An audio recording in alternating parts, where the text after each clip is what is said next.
Édifiée sur la colline de Soyarsa, à Uarmix, tout près de la chapelle Saint-Nicolas de Myre d'Arambels, l'actuelle chapelle conserve la mémoire d'un sanctuaire plus ancien, fondé par les chanoines prémontrés au XIIe siècle.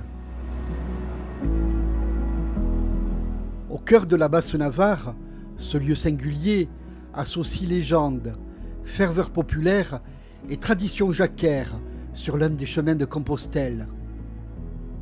Un ermite aurait autrefois occupé la chapelle, dont la vocation était de protéger la région contre la grêle, la foudre et les maladies, tout en offrant accueil et réconfort aux pèlerins.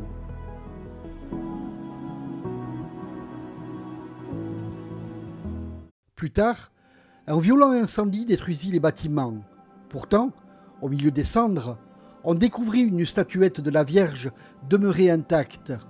Considéré comme un signe miraculeux, cet événement marqua les esprits. Après l'incendie et l'abandon de l'ermitage, la région fut durement frappée par de violents orages de grêle. C'est pourquoi les habitants du Armix et d'Orsanco, convaincus que la disparition du sanctuaire en était la cause, firent pression pour sa reconstruction et la restauration de ce lieu de culte marial.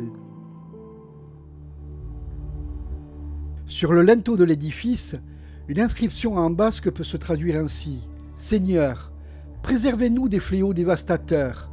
Vierge Marie, priez pour nous. »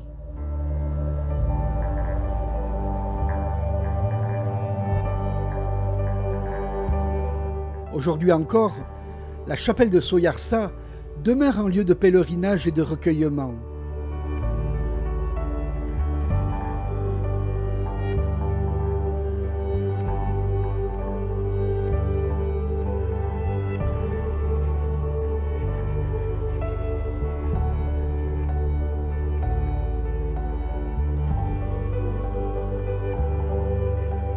Qu'on y vienne pour prier, pour suivre les pas des Jacquais sur le chemin de Compostelle, ou simplement pour admirer le vaste panorama sur les montagnes basques, elle continue de faire vivre une mémoire sacrée et une tradition séculaire.